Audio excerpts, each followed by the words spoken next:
मिनश्शैतानिर्रजीम बिस्मिल्लाहिर्रहमानिर्रहीम। मैं हूं doctor Khan, professor of physics, career counsellor, guide, life coach, master trainer, academic and administration. आज एक बड़ा अहम मौजू जो है उस पर ये वीडियो मैं बनाने लगा हूं। उसकी वजह यह है कि आजकल गवर्नमेंट कॉलेज या स्कूल हों या प्राइवेट्स हों, उनमें अक्सर एडमिशन का प्रॉब्लम होता है। एडमिशन उनके प्रॉपर नहीं हो पा रहे, और अगर एडमिशन प्रॉपर नहीं होता है तो उसके लिए उनको फिर लो लेवल का जो एडमिशन करना पड़ता है।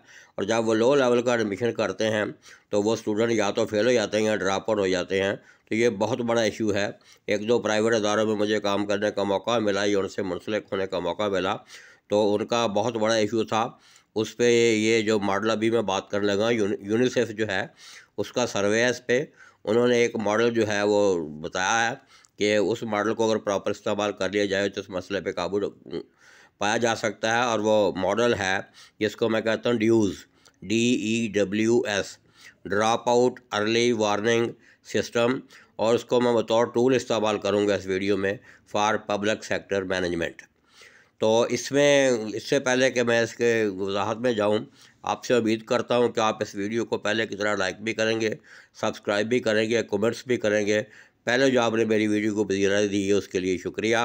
तो बढ़ते हैं हम अपने असल मॉडल की तरफ। बिस्मिल्लाहिर्रहमानिर्रहीम। इसकी पूरी मैं पहले तो डिटेल बयान कर दूँगा, उसके बाद आपके सामने स्लाइडें गुजारूँगा। तो हम बढ़ते हैं अपने मौजू की तरफ। बिस्मिल्लाहिर्रहमानिर्रहीम। सबसे पहला जो स्टेप इसमें होता है, ये 10 स्टेप स्ट्रेटजी है लेकिन उसको मैं एक्स्ट्रा ब्रीफ कर रहा हूँ। उसमें हमें आइडेंटिफाई करना होता है कि कौन से ऐसे स्टूडेंट्स हैं जो रिस्क पे हैं, यानी ड्रॉप आउट हो सकते हैं या फेल हो सकते हैं। तो दूसरे स्टेप में भी हमें क्या करना पड़ता है, उसके लिए एक मॉडल डेवलप करना पड़ता है जिसके लिए हमें KPIs की ज़रूरत पड़ती है। और KPI एब्रीवेशन है की परफॉर्मेंस इंडिकेटर का, जो आउटकम बेस्ड जो स्टडी हमारी होगी उसमें बतौर ट्रांसलेटर काम करेंगे। और KPI जो है उनको सेलेक्ट करने के लिए जो मॉडल मैं इस्तेमाल करता हूँ उसको मैं कहता हूँ क्रीम मॉडल। और क्रीम मॉडल में C जो है, इससे मुराद ली जाती है कि आपका जो KPIs हों those should be extra clear and concise. R से यहाँ मुराद है those should be relevant and reliable. E से यहाँ मुराद है कि those should be economical and effective. A से यहाँ मुराद है एडिक्यूट हूँ एंड अचीवेबल हूँ। और M से मुराद है मैंडेबल हूँ और मैनेजेबल हूँ। इनको ज़हन में रख के हम KPIs जो हैं वो डिफ़ाइन करते हैं। और मोस्टली जो KPI इस सिस्टम में हमें चाहिए वो कम से कम 3 होने चाहिए। उसके लिए मैं ABC मॉडल इस्तेमाल करता हूँ। और यहाँ A से मुराद है उनकी अटेंडेंस और उनकी एब्सेंटीज़म जो है उसका रिकॉर्ड, और वो लेस देन 80% होगा तो रिस्क में शुमार होंगे। दूसरे B से बनता है बिहेवियरल, उनका जो है कि उनका बिहेवियर जो है उसके लिए साइकोलॉजिकल स्टडी करनी पड़ती है। वो सेटिस्फैक्ट्री है या नॉट सेटिस्फैक्ट्री है। अगर सेटिस्फैक्ट्री है तो रिस्क पे नहीं है, अगर नॉट सेटिस्फैक्ट्री है तो रिस्क पे हैं। उसके बाद C से बनता है कोर्स परफॉर्मेंस। कोर्स परफॉर्मेंस से मुराद ये है जिस सब्जेक्ट में वो ड्रॉप आउट हुए हैं या वो फेल हुए हैं, या जिस सब्जेक्ट में वो कमज़ोर थे जब हमने दाखिला किया है, तो उसके हवाले से अगर उनका ग्रेड F है तो या इक्वल F है या ग्रेटर दैन F है, तो इस केस में जो होंगे वो रिस्क पे होंगे। अगर E तक है तो गुजारा है, वो रिस्क पे नहीं होंगे। तो इस तरीके से हमें एक परफॉर्मा डेवलप करना पड़ेगा जिससे हमें डाटा जो है वो मिलेगा। और डाटा जो है उसमें भी कुछ खसूसियात होनी चाहिए। वो खसूसियात जो हैं उनको आमतौर पे मैं एक मॉडल बनाया हुआ है RVT। यहाँ R से मतलब है रिलायबिलिटी। रिलायबिलिटी का मतलब होता है कि डाटा कंसिस्टेंट हो और वो स्टेबल हो टाइम और स्पेस के हवाले से। और V से बनता है वैलिडिटी। वैलिडिटी का मतलब ये है कि उस डाटा की जो है वो कोरिलेशनशिप हो जो आपने KPI डिफाइन किए हैं उनके साथ। और T से बनता है टाइमलीनेस। इसका मतलब होता है वो डाटा एक्स्ट्रा अपडेटेड हो और सपोर्टिव हो हमारी मैनेजमेंट सिस्टम के लिए। उसके जो डिसीजन लेने हैं वो डिसीजन प्रॉपर हम ले पाएँ। और इससे फिर हम फैसला करते हैं कि वो स्टूडेंट हमारे जो हैं ऑफ ट्रैक हैं या ऑन ट्रैक हैं। वो कैसे हमने फैसला करते हैं, ऊपर मैंने बात की है कि अगर उनकी अटेंडेंस जो है वो लेस देन 80% है, बिहेवियर नॉट सेटिस्फैक्ट्री है और ग्रेड F है तो वो ऑफ ट्रैक हैं। अगर ऐसा नहीं है तो वो ऑन ट्रैक हैं। जब हमें पता चल जाता है कि स्टूडेंट हमारे जो हैं ऑफ ट्रैक हैं, रिस्क पे हैं, तो उसके लिए फिर हमें स्टूडेंट्स का जो है उनके स्पेशल इंटरव्यू करने पड़ते हैं। किस काम के लिए? उसको हम कहते हैं SNA, स्टूडेंट्स नीड असेसमेंट, कि स्टूडेंट को ऑफ ट्रैक से बचाने के लिए, ऑन ट्रैक पे लाने के लिए हमें क्या करना चाहिए। और ये जो हमारा स्टडी जो डाटा जो है उसके जो रिज़ल्ट आते हैं डिफरेंट तरीक़ों से, उनका फिर हम ग्राफ बनाते हैं। ग्राफ बनाने के बाद हम करते क्या हैं कि वो ग्राफ से देखते हैं कि डाटा किस हद तक हमारा डाइवर्ज कर रहा है, जिसको हम कहते हैं गैप। उस गैप को फिर हम ब्रिज करने की कोशिश करते हैं। ब्रिज करने के लिए क्या कुछ करते हैं उसकी जो है आगे मैं रिकमेंडेशन की शक्ल में वजाहत करूँगा। और हमने जो कोशिश की थी जिसके रिज़ल्ट बहुत अच्छे हैं, उसमें हमने ये काम किया कि सबसे पहले आपने क्या करना है, चेक एंड कनेक्ट। कि चेक हमने कर लिया स्टूडेंट नीड असेसमेंट क्या है, फिर उसे हमने कनेक्ट करना है अपने आप को। और दूसरा स्टेप जो हम लेते हैं वो कैपेसिटी बिल्डअप ट्रेनिंग करवानी होती है। वो कैपेसिटी बिल्डअप ट्रेनिंग अक्सर जो अदारे कराते हैं उसमें सिर्फ एक ही डोमेन को टच करते हैं, यानी नॉलेज को चेक करते हैं। लेकिन हमें ज़रूरत है 3 डोमेन्स ऑफ लर्निंग जो है उनको टच करने की, क्योंकि तीनों की जो कंट्रीब्यूशन है 1/3 1/3 और 1/3 है, फिर वो 100% बनता है। तो उसमें सिर्फ नॉलेज नहीं बल्कि स्किल जो है जो वो प्रॉपर कोप नहीं कर पाए उनकी भी ज़रूरत है, और एप्टीट्यूड एटीट्यूड जो है उसकी भी ज़रूरत है। इसलिए की परफॉर्मेंस को मैं कहता हूँ फार्मूला बनाया हुआ है within bracket K+S bracket close into A। तो इस हवाले से ये ट्रेनिंग करवाई जाएगी कैपेसिटी बिल्डअप। दूसरी इसमें जो कोशिश की जाएगी, क्योंकि एंड पे मैं बात करूँगा आके मॉक टेस्ट की प्रैक्टिस हमने करनी है, तो वो जो हमारी फैकल्टी है उसको बोर्ड के लेवल के मॉडल टेस्ट पेपर कैसे बनाने हैं, फिर उनको चेक कैसे करना है, यानी उनकी एवेल्यूशन असेसमेंट जो है इस पर ख़ास तवज्जो दी जाएगी। फिर जाके वो जो हमारी कैपेसिटी बिल्डअप ट्रेनिंग है उसका मकसद पूरा होगा। उसके बाद फिर हमें इन्हांस करना होगा स्टूडेंट, टीचर और पेरेंट की अंडरस्टैंडिंग, यानी PTM मीटिंग जो है रेगुलर करनी होगी और इसके काज एंड इफेक्ट को देखना होगा। उसके बाद फिर हमें क्या करना होगा, ये दाखिले से पहले एक फ्री सेमिनार करना होगा। सेमिनार करने के बाद हमें ओपन हाउस अरेंजमेंट्स करनी पड़ेंगी, जहां हम अपने मेरिट डीमेरिट को छुपा लेंगे, मेरिट को हाईलाइट करेंगे, जिसमें पब्लिक प्रेस मीडिया जो है उसको हम इस्तेमाल करेंगे। फिर हमें वो जो स्टूडेंट जिनकी हमने नीड असेसमेंट्स की हैं उनके लिए अगर स्पेशल कोचिंग क्लासेस अरेंज करनी पड़े तो वो करेंगे हम।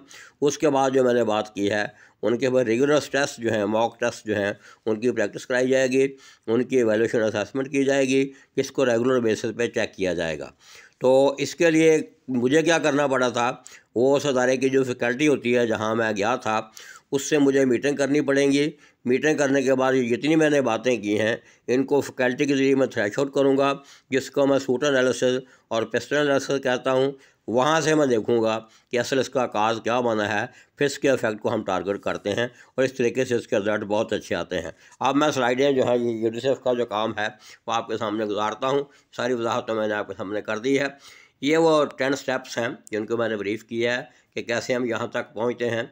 फिर ये आगे जो है हम कैसे जो है इनपुट जो है उसमें कौन कौन सी एक्टिविटी करते हैं, आउटपुट कैसे आती है, आउटपुट को आउटकम में हम कैसे शिफ्ट करते हैं, और फिर गोल हमारे जो हैं आगे जो हमने बनाए होते हैं short term, medium term, long term, उनको साथ साथ चेक करते जाते हैं डाटा के साथ, वो जो ग्राफ की मैंने बात की है। तो ये भी स्लाइडें वो सारी वही बता रही हैं जो मैंने बताया। ये कुछ कोटेशंस हैं कि हमें ये बड़ी खूबसूरत कोटेशन है, आप यहाँ देख रहे हैं, लेकिन वीडियो के लिए टाइम ज़्यादा हो जाएगा तो मैं इस पर बात नहीं करता। इसमें मकसद ये है कि अगर हमारा मकसद ही क्लियर ना हो कि हम क्या करने जा रहे हैं तो फिर हम जो भी करेंगे वो ठीक होगा। इनका अक्सर मकसद जो था वो ये था। और ये एक बात है कि अक्सर प्राइवेट अदारे जो हैं जब वहाँ हम जाते हैं तो वो ये पूछते हैं जी टारगेट हर सूरत अचीव होने चाहिए, फिर जो है आप आगे बात करें। तो ये टारगेट कभी भी हर सूरत अचीव नहीं होते, टारगेट मैयर नहीं होते, बल्कि इनको साथ साथ जो है एवेल्यूएट और असेसमेंट की जाती है और वाक़ई के साथ साथ जो KPI हमने डिफ़ाइन किए हैं उनके इम्प्रूवमेंट की तरफ जाया जाता है।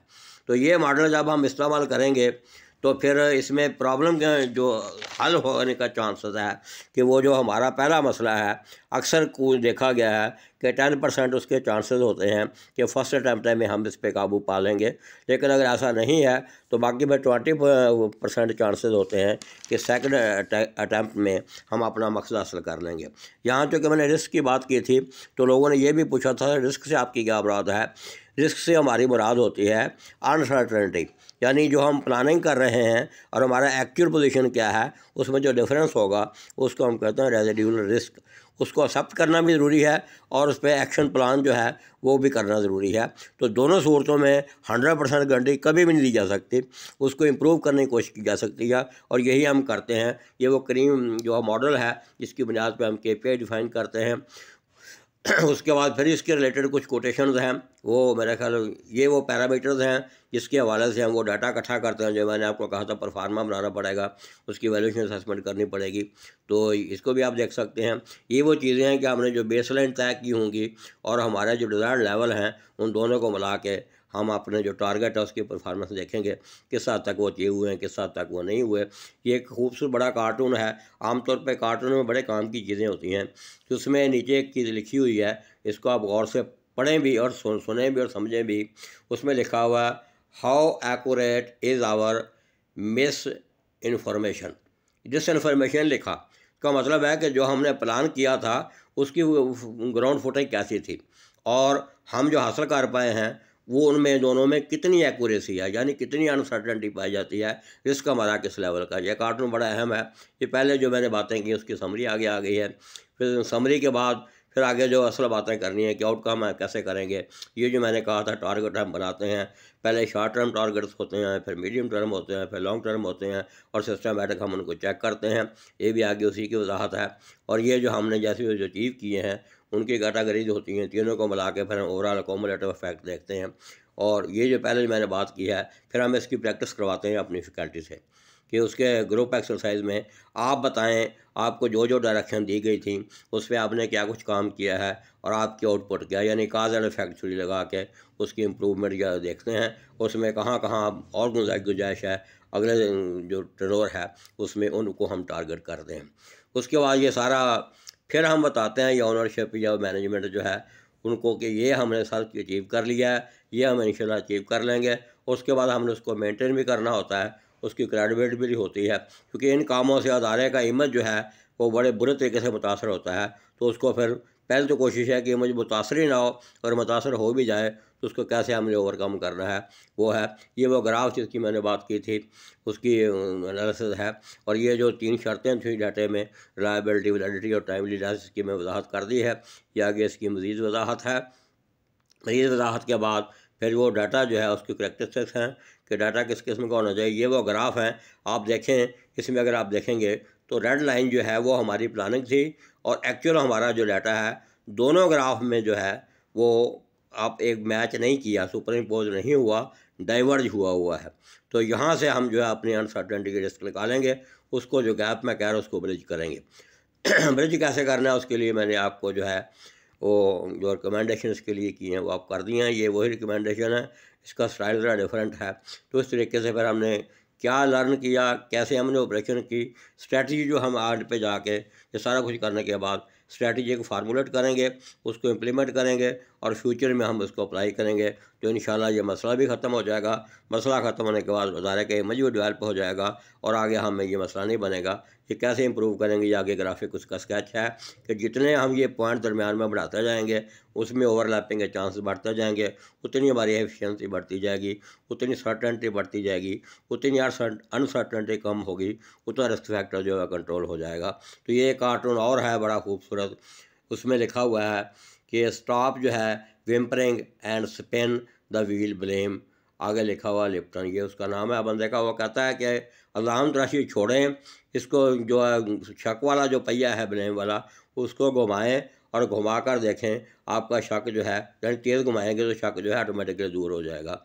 तो ये आगे फिर है कि आपने क्या कुछ करना है उस पे जो पहले मैंने वजाहत की है। स्कूल की क्लाइमेट जो है वो कंडूसिव होनी चाहिए, स्कूल में अटेंडेंस इंप्रूव होनी चाहिए, स्टूडेंट का बिहेवियर इंप्रूव होना चाहिए, एकेडमिक कॉम्पिटेंसी जो मैंने कैपेसिटी बिल्डअप की बात की है, फैमिली इंगेजमेंट जो मैंने कहा PTM मीटिंग वगैरह, और स्टूडेंट इंगेजमेंट जो है टीचर स्टूडेंट्स रिलेशनशिप, ये उसकी वजाहत कर रहा है आगे। और ये 5 स्टेप हैं जो हमने कैसे लेने हैं, इससे फिर ये हमारी जो है स्कूल की कंडीशन इंप्रूव होगी, रिस्क फैक्टर कम होगा और हमारे डिज़ायर्ड आउटकम जो है वो आ जाएंगे। और ये सारा कुछ मैंने बताया ये मीडियम शॉर्ट टर्म है। उसके बाद फिर आगे आखिर में जो मैं बात कर रहा हूँ इसको अगर आप देखेंगे, एरिस्टोटल की कोटेशन है we are what we repeatedly do, हम वही होते हैं जो हम बार बार करते हैं। यानी इसमें रेपिटेशन करनी पड़ेगी, स्ट्रेटजी में इम्प्लीमेंटेशन करना पड़ेगा बार बार। Excellence then is not an act but a habit, जिसको हम एक्सेलेंस कहते हैं, ये कोई स्ट्रेटजी या कार्रवाई का नाम नहीं है, बल्कि इसको हम आदत बना लेते हैं। जब हम इसको आदत बना लेते हैं तो रिजल्ट ऑटोमेटिकली इंप्रूव हो जाते हैं। Thank you very much. इसके मतलब अगर आपको कोई कन्फ्यूजन है, मिसकंसेप्शन है या कोई आपका सवाल होगा, आप मुझे ईमेल या फ़ोन के लिए रब्ता कर सकते हैं या अपने दायरे में बुला सकते हैं, वहाँ इसको प्रेजेंट करके इस पर डिबेट हो सकती है। मुझे आपके जो कमेंट्स हैं और आपकी राय जो है इसका इंतज़ार रहेगा। अल्लाह आपका हामी व नासर हो। मैं उम्मीद करता हूँ कि इसको आप पहले से भी ज़्यादा पजीराई देंगे और मुझे जैसे ही कमेंट्स आएंगे मैं उनको रिस्पॉन्ड करूँगा, ताकि आने वाली जो वीडियोज़ हैं उनका हौसला बढ़े। ये वीडियो मैंने इसलिए अपलोड किया कि जितने हमारे ये अदारे हैं इनका मसला है, ना सिर्फ मेरे जो अदारे जहाँ मैं गया हूँ उनका मसला हल हो, बल्कि सबका मसला हल हो। यही मेरे यूट्यूब चैनल का मकसद है, सदका जारिया है कि जैसे जैसे जो मेरा अल्लाह ने मुझे इल्म या तौफीक दी है कि लोगों के काम आ जाए। अल्लाह आपका हामी व नासर हो। Thank you very much.